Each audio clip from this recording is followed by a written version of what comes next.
नमस्कार, स्वागत आहे. बघा, मुलांच्या शिक्षणाचा खर्च ही अनेकांसाठी एक मोठी काळजीची गोष्ट असते, बरोबर ना?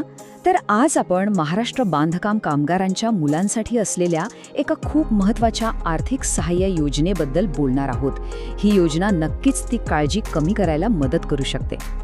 आता हे समोर दिसतंय ना, हे आहे या योजनेचं अधिकृत पत्रक.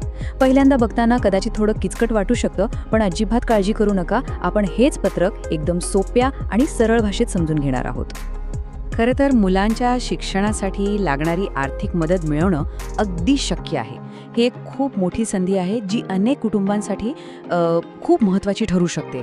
त्यामुळे चला यावर पूर्ण लक्ष देऊया, कारण यामुळे मुलांच्या शिक्षणाला एक नवी दिशा मिळू शकते. ठीक आहे, चला तर मग सुरुवात करूया.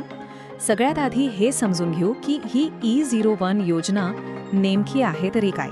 तर ही आहे शैक्षणिक कल्याण योजना. तिचा कोड नंबर आहे E01. ही योजना खास करून नोंदणीकृत बांधकाम कामगारांच्या मुलांसाठी आहे आणि या योजनेमार्फत महाराष्ट्र कामगार कल्याणकारी मंडळ आर्थिक मदत देतं. उद्देश अगदी स्पष्ट आहे, मुलांच्या शिक्षणाला आर्थिक पाठबळ देणं. आता येऊया त्या भागाकडे जो सगळ्यांसाठीच खूप महत्त्वाचा असतो, तो म्हणजे या योजनेतून नक्की किती आर्थिक लाभ मिळतात.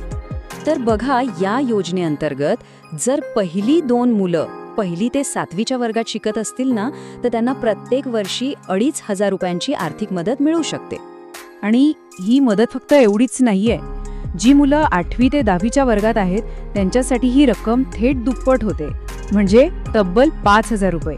मुलांच्या वाढत्या शैक्षणिक खर्चासाठी ही खरंच एक मोठी आणि महत्त्वाची मदत आहे. चला आता पुढचा महत्त्वाचा टप्पा बघूया, म्हणजे हे सगळं प्रत्यक्षात कसं आणायचं.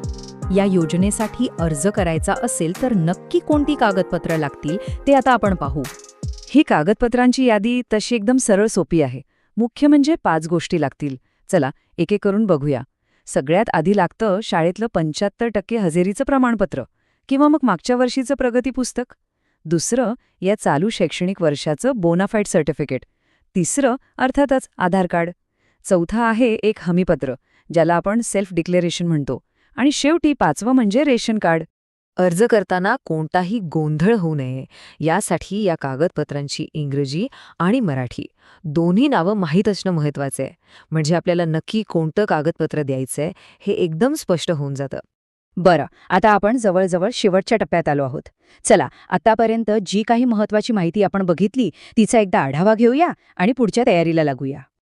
तर सगळ्यात महत्त्वाचा मुद्दा हाच आहे की ही आवश्यक कागदपत्र जर व्यवस्थित गोळा केलीत तर ही प्रक्रिया अगदी सहजपणे पूर्ण होऊ शकते. आणि या योजनेमुळे मुलांच्या शिक्षणाला एक भक्कम आधार मिळू शकतो. आणि हेच या योजनेचं खरं यश आहे, नाही का? आणि हेच आपल्याला एका महत्त्वाच्या प्रश्नाकडे घेऊन येतं. ही सगळी माहिती मिळाल्यानंतर कुटुंब या शैक्षणिक मदतीचा फायदा घेण्यासाठी ती आवश्यक कागदपत्र गोळा करून अर्ज करण्यासाठी आता तयार आहेत का? हा खरंच एक विचार करण्यासारखा प्रश्न आहे.